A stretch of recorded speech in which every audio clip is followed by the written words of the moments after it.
Good morning everyone. We will start today with Indian Contract Act 1872. So Indian Contract Act 1872 governs law relating to contracts in India. The act was passed by British India and is based on the principles of English common law. The act is applicable to whole of India including Jammu and Kashmir. The act came into effect on 1st September 1872 and applies to all contract in India. It means ये जो act है वो India के साथ साथ Jammu and Kashmir में भी applicable है और जो ये एक्ट आया था वो 1 सितंबर 1872 में आया था and applies to all contracts in India. जितने भी हमारे कॉन्ट्रैक्ट्स होते हैं इंडिया में ये एक्ट इंडियन कॉन्ट्रैक्ट एक्ट 1872 सब पर एप्लीकेबल है. So now we will understand the important definitions under Indian Contract Act 1872. First definition is proposal. Section 2 subsection A. So let's understand what is the meaning of proposal under Indian Contract Act 1872. When one person signifies to others his willingness to do or to perform doing anything with a view to obtaining the assent of that other to such act, he is said to make a proposal. जब कोई person किसी दूसरे person को दूसरी party को कोई चीज offer करता है और उसकी कंसेंट ऑब्टेन करने की कोशिश करता है तो उसको हम क्या बोलते हैं, उसे हम प्रपोजल कहते हैं. Now next definition is acceptance. So what is acceptance? जब कोई person when the person to whom the proposal is made signifies his assent thereto, the proposal is said to be accepted. A proposal when accepted becomes a promise. जब कोई person अपनी consent दे देता है दूसरी party को तो क्या हो जाता है, वो प्रपोजल को हम क्या कहते हैं कि उसको एक्सेप्ट कर लिया गया. मीन सपोज श्याम एक प्रपोजल देता है राम को कि तुम मुझसे ये कॉमोडिटी परचेज कर लो. तो राम अगर एक्सेप्ट कर लेता है, अपनी कंसेंट दे देता है कि ठीक है मैं तुमसे ये कॉमोडिटी परचेज कर लूंगा, तो उस को हम क्या बोलेंगे, उसे हम एक्सेप्टेंस बोलेंगे. Now next definition is agreement. So what is agreement? Every promise and every set of promises forming the consideration of each other is an agreement. In simple words, what is agreement? In simple words, what is agreement? Agreement means offer plus acceptance. जब offer और acceptance combine हो जाते हैं तो वो क्या बन जाता है, वो बन जाता है agreement, right? Now next definition is void agreement. Section 2 subsection G. An agreement not enforceable by law is said to be void. जितने भी agreements होते हैं जो वो सारे agreements जो कि enforceable नहीं है, जो कि in simple terms जो कि illegal है, वो सारे क्या कहलाते हैं, वो void agreements कहलाते हैं. Next definition is contract. What is contract? An agreement enforceable by law is called as contract. वो सारे एग्रीमेंट जो लीगल होते हैं और लॉ के थ्रू एनफोर्सेबल हो जाते हैं, राइट, उन सारे एग्रीमेंट्स को हम क्या बोलते हैं, कॉन्ट्रैक्ट बोलते हैं. So let's understand the basic difference between agreement and contract. Agreement is equal to offer plus acceptance, but contract is equal to agreement पर plus enforceability by law. Now next definition is voidable contract. Voidable contract. An agreement which is enforceable by law at the option of one or more of the parties thereto, but not at the option of the other or others, उनको हम क्या बोलते हैं, voidable contracts बोलते हैं. Now कोई आपसे पूछ सकता है इस every agreement contract, क्या जितने भी agreements होते हैं वो contract होते हैं? So the answer is no. Answer is no. No, every agreement is not a contract. जितने भी agreements होते हैं वो सब contract नहीं होते, क्योंकि मैंने आपको बताया था agreement क्या होते हैं. जब हम ऑफर करते हैं और उसकी एक्सेप्टेंस मिल जाती है तो क्या हो जाता है, एग्रीमेंट हो जाता है. बट जो एग्रीमेंट होता है वो उसका एनफोर्सेबल बाय लॉ होना इंपॉर्टेंट नहीं है, right. So that is why every agreement is not a contract. An agreement to become a contract must rise to a legal obligation or duty. Means अगर कोई agreement को contract बनाना है, agreement को contract बनाने के लिए क्या होना चाहिए, उसके अंदर एनफोर्सेबिलिटी बाय लॉ का होना जरूरी है. सो सारे एग्रीमेंट कॉन्ट्रैक्ट नहीं होते.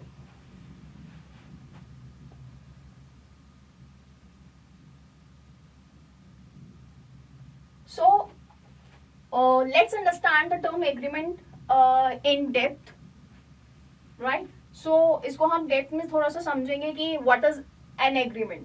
So agreement क्या होता है जिसमें social obligations भी हो और साथ साथ legal obligation भी involve हो. So agreement give rise to a social obligation is not a contract, right? वो सारे obligation वो सारे agreement जो क्या करते हैं social obligation जनरेट करते हैं, वो सारे क्या होते हैं, वो कॉन्ट्रैक्ट नहीं होते एंड और वो साथ ही साथ क्या होते हैं, इंडियन कॉन्ट्रैक्ट एक्ट 1872 के अंदर भी कवर नहीं होते. बट अगर लीगल ऑब्लिगेशन इन्वॉल्व है, agreement giving rise to a legal obligation is a contract. वो सारे एग्रीमेंट जिसके अंदर लीगल ऑब्लिगेशन जनरेट हो जाती है, राइट, जो इन्फोर्सेबल होते हैं बाय लॉ, राइट, वो सारे के सारे हमारे इंडियन कॉन्ट्रैक्ट एक्ट 1872 के अंदर कवर होते हैं.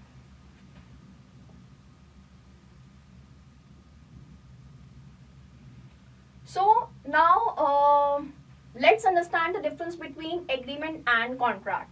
क्या कोई डिफरेंस होता है एग्रीमेंट और कॉन्ट्रैक्ट के बीच में? एग्रीमेंट और कॉन्ट्रैक्ट के बीच में डिफरेंस होता है. सो फर्स्ट ऑफ ऑल उस डिफरेंस को समझने की कोशिश करते हैं मीनिंग की हेल्प से. When a proposal is accepted by person to whom it is made with consideration, it is an agreement. वो सारे प्रपोजल जो हम किसी दूसरे पर्सन को से ऑब्टेन करने की कोशिश करते हैं तो क्या बन जाता है, वो सामने वाला पर्सन हमारे एग्रीमेंट को एक्सेप्ट कर लेता है तो उसको हम क्या बोलते हैं, एग्रीमेंट बोलते हैं. और जैसे ही वो एग्रीमेंट एनफोर्सेबल बाय लॉ होता है तो वो क्या बन जाता है, वो बन जाता है contract. So it means agreement में एनफोर्सिबिलिटी बाय लॉ का होना इंपॉर्टेंट नहीं है, बट कॉन्ट्रैक्ट में एनफोर्सिबिलिटी बाय लॉ का होना इंपॉर्टेंट है. जितने भी ऑफर एंड एक्सेप्टेंस होते हैं, right, offer plus acceptance is equal to agreement. Agreement and enforceability by law becomes contract, right? So जो next difference is we can differentiate agreement and contract on the basis of sections as well. So agreement comes under section 2 subsection E, but contract comes under section 2 subsection H, right? So next is क्या जो next हम differentiate कर सकते हैं agreement और contract को, वो कर सकते हैं राइटिंग के बेसिस पे. सो एग्रीमेंट का राइटिंग में होना इंपॉर्टेंट नहीं है, बट कॉन्ट्रैक्ट का नॉर्मली राइटिंग में होना और रजिस्टर्ड होना इंपॉर्टेंट है. अगर हम लीगल ऑब्लिगेशन की बात करें तो does not create legal obligation. जो एग्रीमेंट्स होते हैं उसमें लीगल ऑब्लिगेशन का होना बिल्कुल इंपॉर्टेंट नहीं है, बट जैसे ही बात कॉन्ट्रैक्ट की आती है तो मीन्स लीगल ऑब्लिगेशन का होना इंपॉर्टेंट है. Next is every agreement need to be a contract. जितने भी एग्रीमेंट है उनका कॉन्ट्रैक्ट में कन्वर्ट होना इंपॉर्टेंट है. Every agreement need to be a contract and all contracts are agreement. जितने भी कॉन्ट्रैक्ट्स होते हैं वो सारे क्या होते हैं, वो एग्रीमेंट होते ही हैं. अगर हम एग्रीमेंट के स्कोप की बात करें, अगर हम डिफरेंशिएट करें एग्रीमेंट को कॉन्ट्रैक्ट से, सो अगर हम स्कोप के बेसिस पे, तो जो एग्रीमेंट होते हैं जो उनका स्कोप होता है वो क्या होता है, वाइड होता है, जबकि एक कॉन्ट्रैक्ट का स्कोप क्या हो जाता है, नैरो हो जाता है, right. So next is some essential elements of a valid contract. Means किसी भी कॉन्ट्रैक्ट को होने के लिए कुछ एसेंशियल पॉइंट्स हैं, कुछ एसेंशियल फैक्टर्स और एलिमेंट्स हैं जिनका प्रेजेंट होना इंपॉर्टेंट है, जिनकी प्रेजेंस होना इंपॉर्टेंट है, राइट. So वो क्या एलिमेंट्स हैं? Let's understand those elements.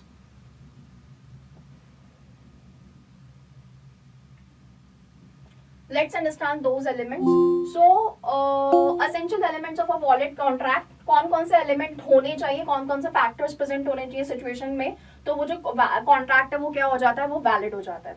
First one is agreement. Under section 10 क्या होना चाहिए, एग्रीमेंट होना चाहिए. कोई भी कॉन्ट्रैक्ट बनने से पहले क्या होना चाहिए, वो एग्रीमेंट होना चाहिए. Next is free consent. Means आप किसी को भी फोर्स करके किसी भी टाइप के एग्रीमेंट और कॉन्ट्रैक्ट में उसको कंसेंट ऑब्टेन करने की कोशिश नहीं कर सकते. आप किसी को थ्रेट करके अनड्यू इन्फ्लुएंस की हेल्प से कोई भी एग्रीमेंट पे साइन नहीं करा सकते, कॉन्ट्रैक्ट साइन नहीं करा सकते. ना next is competency of the parties. Means जो पार्टीज हैं वो कैसे होनी चाहिए, दोनों पार्टीज क्या होनी चाहिए, मेजर होनी चाहिए. और दोनों पार्टीज कैसी होनी चाहिए, ऐसा ना हो कि जो पार्टीज हैं वो अनसाउंड माइंड की हों.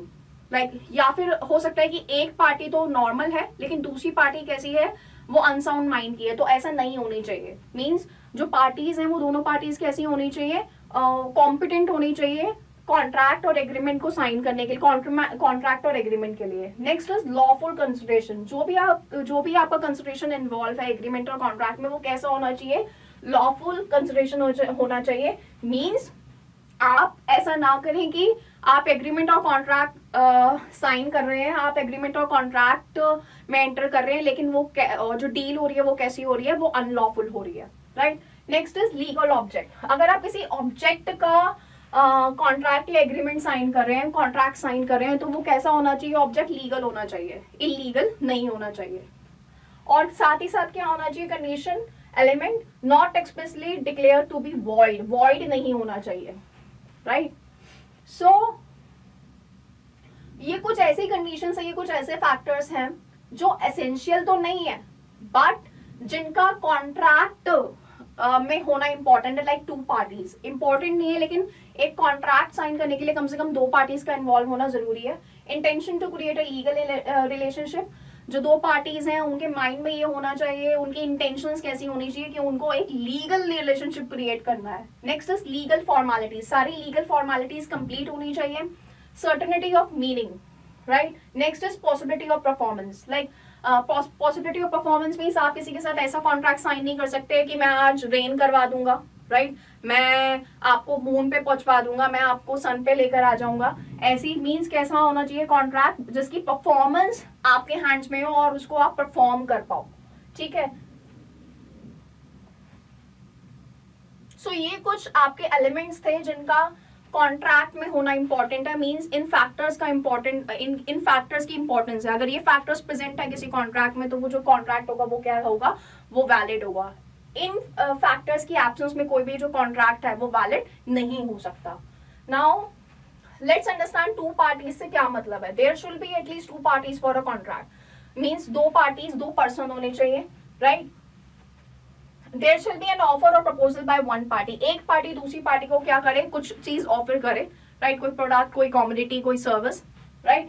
नेक्स्ट इज एक्सेप्टेंस, फिर उसके बाद एक्सेप्टेंस का होना बहुत जरूरी है। सपोज पर्सन ए क्या कर रहा है, कुछ ऑफर कर रहा है बी को, तो बी क्या करे, उस चीज को एक्सेप्ट करे। Yes I am ready to buy that product, yes I am ready to obtain the service from you. Next is lawful consideration, जिस भी चीज का आप कॉन्ट्रैक्ट साइन कर रहे हो वो कैसा होना चाहिए, लॉफुल होना चाहिए। कोई कॉमोडिटी है, ऑब्जेक्ट है, सर्विसेज है, वो कैसी होनी चाहिए, लीगल होनी चाहिए, इलीगल नहीं होनी चाहिए। नेक्स्ट इज कॉम्पिटेंट, जो कॉम्पिटेंस मैंने आपको पहले भी एक्सप्लेन किया कि कॉम्पिटेंस का मतलब क्या है, कैपेसिटी जो दो पार्टीज की है वो कैसी होनी चाहिए। जो पर्सन है वो मेजर होना चाहिए, राइट, मीन्स 18+ एज का होना चाहिए और साउंड माइंड का होना चाहिए, राइट। ऐसा ना हो कि वो अनसाउंड माइंड का है। सपोज पर्सन ए तो साउंड माइंड का है लेकिन पर्सन बी जो पार्टी, जो सेकंड पार्टी है वो अनसाउंड माइंड की है, तो ऐसा नहीं होना चाहिए। दोनों पार्टीज का साउंड माइंड का होना बहुत इंपॉर्टेंट है। और साथ ही साथ person should not B disqualified by law, ठीक है।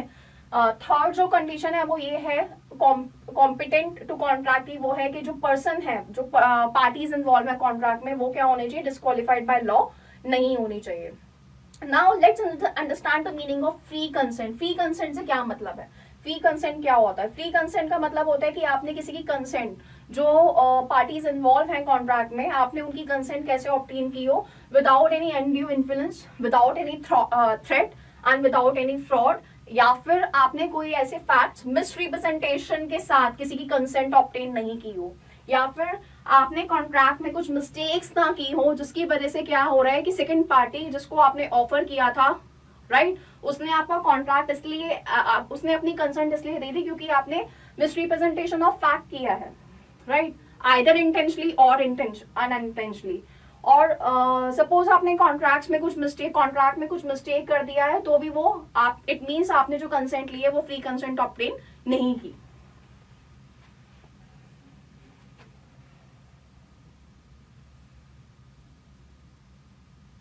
साथ ही साथ क्या होना चाहिए, आपके इंटेंशंस होने चाहिए to create a legal relationship. So an intention of the parties to contract must be to create a legal relationship between, right, for example, a husband promises wife to buy a necklace on occasion of her birthday is not a contract. Means अगर कोई husband है वो अपनी wife से promise करता है कि वो उनको एक नेकलेस गिफ्ट करेंगे बर्थडे पे, तो ये क्या है, ये कॉन्ट्रैक्ट नहीं कहलाएगा, क्योंकि इसमें क्या है, इसमें जो इंटेंशन है पार्टीज की वो क्या है, वो लीगल रिलेशनशिप कॉन्ट्रैक्ट, जो लीगल रिलेशनशिप है वो नहीं क्रिएट हो रहा है, right. Next is possibility of performance. जो एग्रीमेंट होना चाहिए वो कैसा होना चाहिए, वो केपेबल होना चाहिए ऑफ बीइंग परफॉर्म्ड, मींस वो परफॉर्म किया जा सके। For example if a promise to bring rainfall through magic, तो इस मींस क्या है कि इसकी पॉसिबिलिटी ही नहीं है, कोई ऐसा कर ही नहीं सकता, so such agreement can not be enforce. और फिर जब ये एग्रीमेंट ऐसा है जो इन्फोर्सेबल बाय लॉ ही नहीं है, तो वो कॉन्ट्रैक्ट नहीं हो पाएगा। Next is legal formalities. Legal formalities in any requirement of for particular contract such as registration, writing, they must be followed, right? So legal formalities complete होनी चाहिए contract की.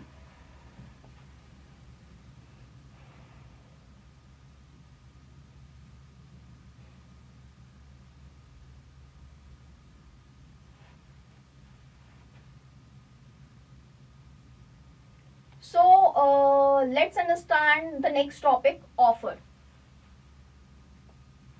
So what is offer?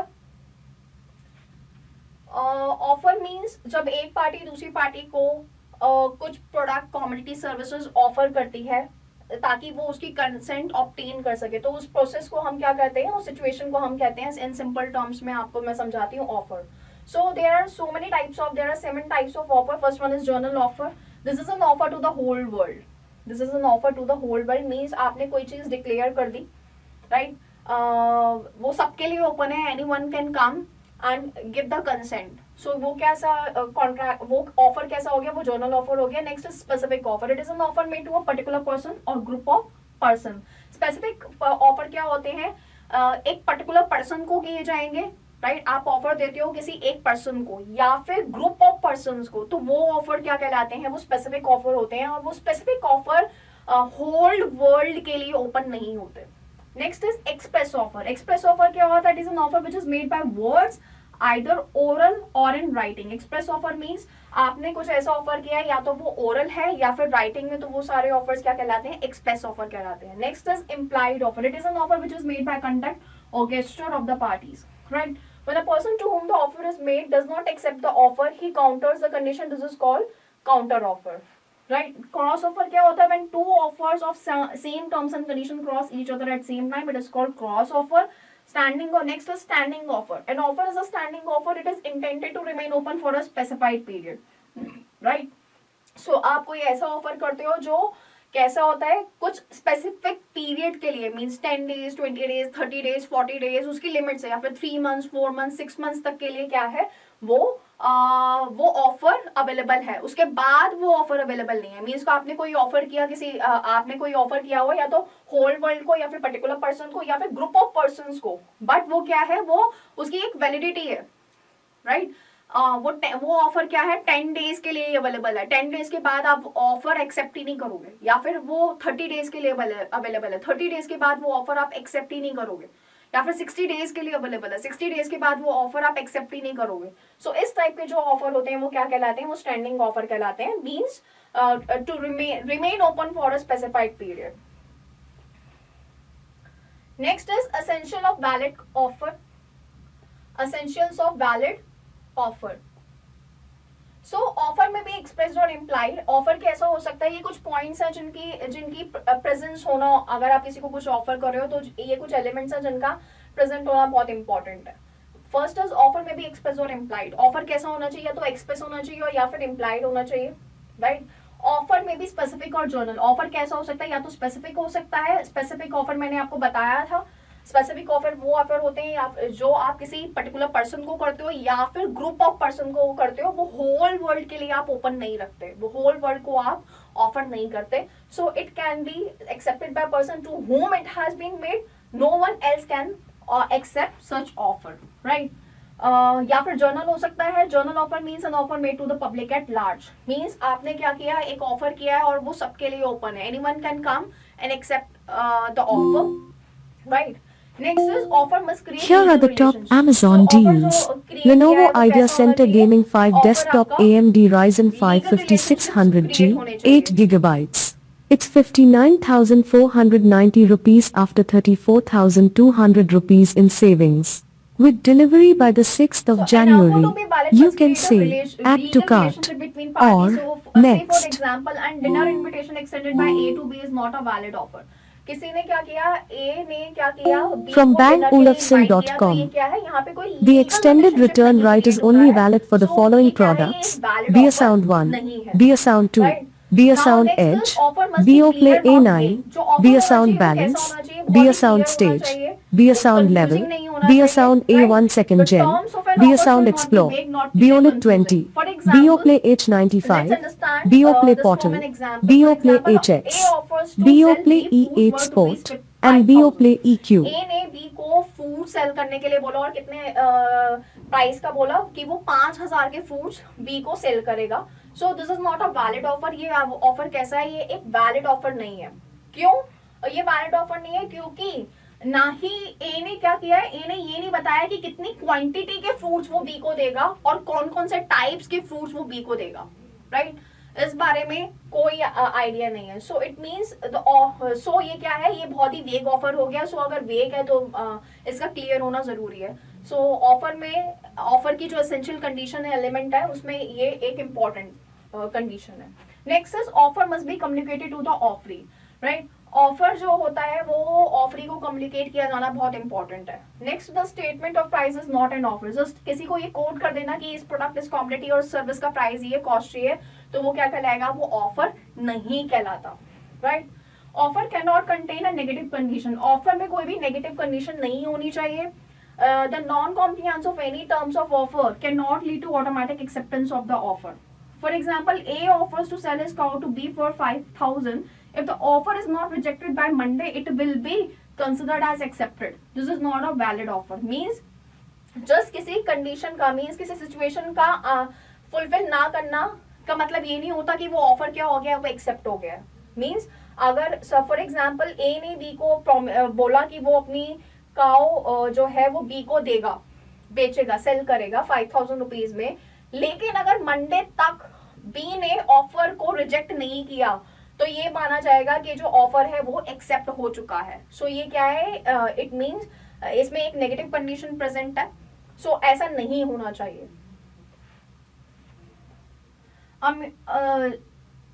Just अगर किसी को ये statement दे देना कि ये एक ऑफर है, राइट स्टेटमेंट दे देना of intention is not an offer. Just एक स्टेटमेंट दे देना कि ये एक ऑफर है, वो क्या हो जाता है, वो ऑफर नहीं होता. A person who attended the advertised page of auction could not sue for breach of contract, the auction was cancelled. Means अगर कोई ऑक्शन हो रही है और वो कैंसिल हो जाती है लास्ट मोमेंट पे, तो वो क्या कहलाएगा, वो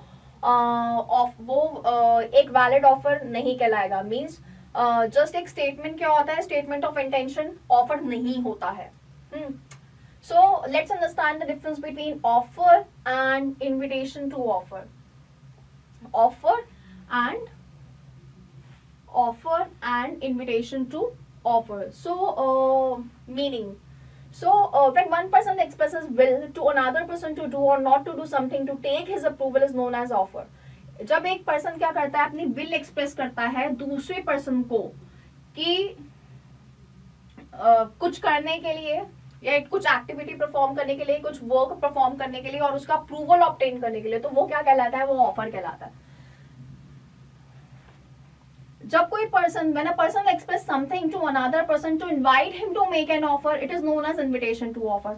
जब कोई पर्सन क्या करता है, ऐसे एक्सप्रेस करता है या फिर किसी दूसरे पर्सन को इनवाइट करता है कि उसको ऑफर करे वो चीज, तो उसको क्या कहते हैं, उस सिचुएशन को कहते हैं invitation to offer. Next is जो ऑफर होता है वो आपका आता है section 2 subsection A of Indian contract 1872. But invitation to offer का कोई सेक्शन नहीं है, कोई भी सेक्शन डिफाइन नहीं है इंडियन कॉन्ट्रैक्ट 1872 के अंदर. Next is offer. क्यों हम किसी को कोई चीज ऑफर क्यों करते हैं, राइट हम किसी को कोई चीज ऑफर इसलिए करते हैं ताकि हम उसके साथ क्या कर सके, कॉन्ट्रैक्ट में एंटर हो सके, right. But invitation to offer के केस में क्या होता है, to receive offers from people and negotiate the terms on which the contract will be created. हम किसी को इन्विटेशन टू ऑफर कब करते हैं, ताकि हम क्या कर सके, लोगों से ऑफर एक्सेप्ट कर सके और उनके साथ क्या कर सके, नेगोशिएट कर सके, ताकि इन फ्यूचर हम कॉन्ट्रैक्ट क्रिएट कर सके. ठीक है. Next is essential to make an agreement, right. So अगर हम ऑफर और इन्विटेशन टू ऑफर के बीच में डिफरेंशिएट करें on the basis of essential to make an agreement, तो ऑफर अगर हम क्रिएट मतलब हम किसी को कोई चीज ऑफर कर रहे हैं, तो अगर हम एग्रीमेंट में एंटर होना चाहते हैं तो मीन्स ऑफर का होना इम्पॉर्टेंट है. लेकिन ऐसा जरूरी नहीं है कि अगर हम एग्रीमेंट में होना चाहते हैं तो इन्विटेशन टू ऑफर इम्पॉर्टेंट हो, right. Next is consequence. We can differentiate between offer and invitation to offer on the basis of consequence as well. So the offer becomes an agreement when accepted. जब एक offer agreement एक offer accept कर लिया जाता है तो वो क्या बन जाता है, वो बन जाता है एग्रीमेंट बन जाता है. An invitation to offer becomes an offer when responded by the party to whom it is made. I hope कि आप लोगों को ऑफर और इन्विटेशन टू ऑफर के बीच में डिफरेंस क्लियर हो गया होगा. Okay, now let's understand the difference between. Now let's understand the topic, different topic acceptance. What is acceptance? जब एक पार्टी दूसरी पार्टी को ऑफर करती है, राइट, और दूसरी पार्टी अपना कंसर्न दे देती है, तो वो जो प्रपोजल है, प्रपोजल में जब क्या हो जाता है, हमें एक्सेप्टेंस मिल जाता है, कंसेंट मिल जाता है अपोजिट पार्टी से, तो उसको क्या बोलते हैं, एक्सेप्टेंस बोलते हैं, राइट. सो एक्सेप्टेंस के भी कुछ वैलिड एसेंशियल एलिमेंट्स होते हैं. मींस इन सिचुएशंस का प्रेजेंट होना बहुत जरूरी है, तभी कोई एक्सेप्टेंस क्या कहलाएगी, वैलिड कहलाएगी. सो लेट्स अंडरस्टैंड कि वो एसेंशियल वैलिड पॉइंट्स क्या है, मतलब वो सिचुएशंस क्या है जिनका प्रेजेंट होना बहुत जरूरी है, तभी जो एक्सेप्टेंस है वो एक वैलिड एक्सेप्टेंस कहलाएगी. तो first one is acceptance must be absolute and unqualified. So there must be an absolute and unqualified acceptance of all the terms of the offer, and qualified acceptance will amount to rejection of the offer. Acceptance must be communicated. Acceptance कैसी होनी चाहिए, communicated होनी चाहिए, right? उसका communication बहुत important है. So acceptance must be in prescribed or reasonable mode.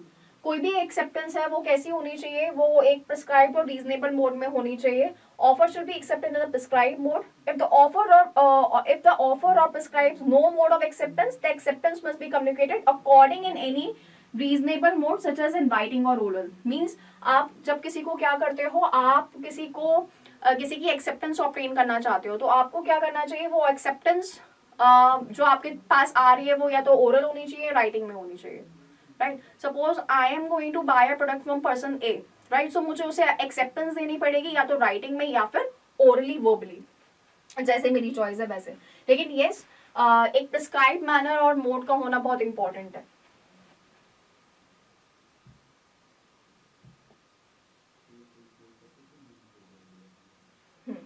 Next is acceptance must be given within reasonable time and before offer lapses.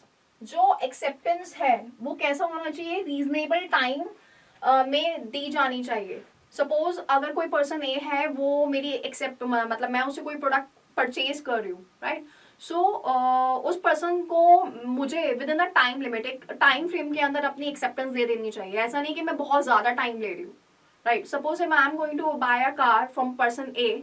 सो एक जो डेट हमने फाइनलाइज की होगी कि हम इस दिन मीटिंग करेंगे and I'll do the payment on this day, मतलब विद इन 10 days और विद इन 20 days. सो मुझे विद इन 10 और 20 days के अंदर अंदर अपना एक्सेप्टेंस और अपनी पेमेंट की फॉर्मेलिटीज कंप्लीट कर देनी चाहिए. So with in a reasonable time में मुझे अपना एक्सेप्टेंस दे देना चाहिए, जिससे पहले ऑफर क्या हो, लैप्स हो, right.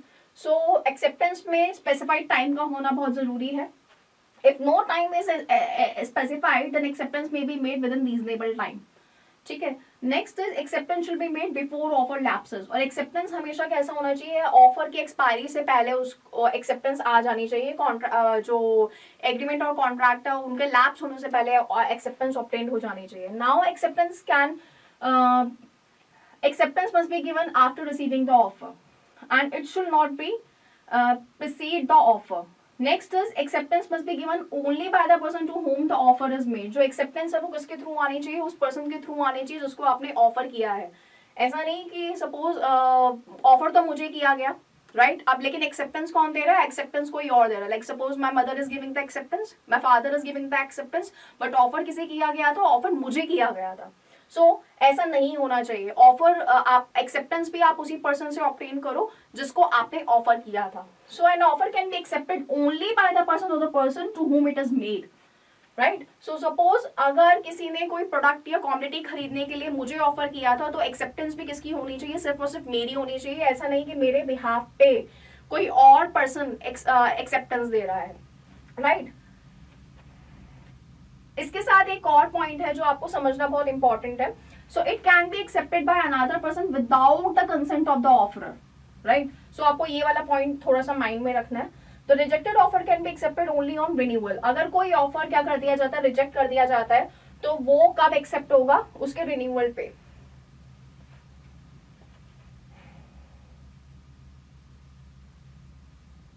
Now next is communication of offer and acceptance and revocation. So let's understand these terms. Communication of offer. So communication of offer is complete when it comes to the knowledge of the offeree. So communication of offer, किसी भी offer की communication कब complete हो जाती है? जब वो offeree के knowledge में आ जाती है. Right. So communication of offer is complete as against offerer, as against offeree. So अगर हम बात करें एज अगेंस्ट ऑफर की, तो उसमें कब होगा? When offer puts the acceptance in the course of transmission and it is beyond his reaction to stop it. अगर हम बात करें एज अगेंस्ट ऑफर की, when the acceptance comes to the knowledge of the offeror. Now let's understand the term revocation. Revocation, withdrawal or cancellation of the offer. So revocation of offer is valid before offeree puts the acceptance in course of transmission and it is out of his reach to stop it. Right. So इसी के साथ साथ एक और term है revocation of acceptance. Revocation of acceptance is valid before acceptance comes to the knowledge of offeror.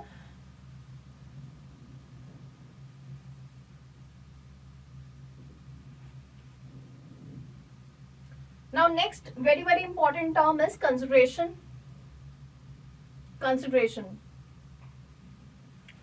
So किसी भी contract और एग्रीमेंट में कंसिडरेशन का होना बहुत इंपॉर्टेंट है. मीन्स कोई ना कोई आप प्रोडक्ट सर्विस, कोई ना कोई कॉमोडिटी आप प्रोवाइड कर रहे हो जब आप किसी एग्रीमेंट या कॉन्ट्रैक्ट में आप एंटर होते हो. Means consideration means something in return. जब आप किसी के साथ एग्रीमेंट में आते हो या जब आप किसी के साथ कॉन्ट्रैक्ट में आते हो, मीन्स आप किसी को कुछ रिटर्न दो. अगर सपोज पार्टी ए है, पार्टी ए आपको कॉमोडिटी दे रही है, तो पार्टी बी की रिस्पॉन्सिबिलिटी बनती है मीन्स उसमें कहीं ना कहीं कि वो या तो उनका कोई और वर्क परफॉर्म करें या उनको उसके बदले में पेमेंट करेंगे. राइट. सो इट में सो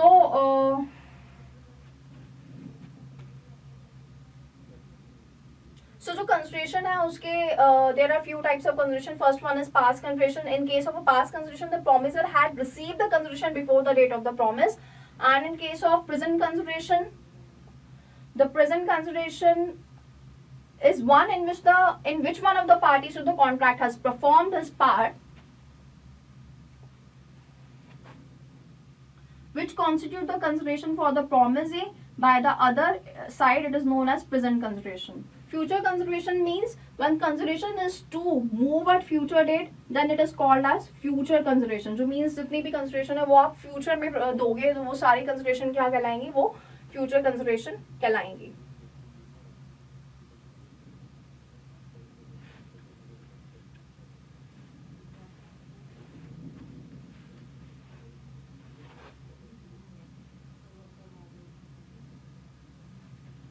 Okay, thank you.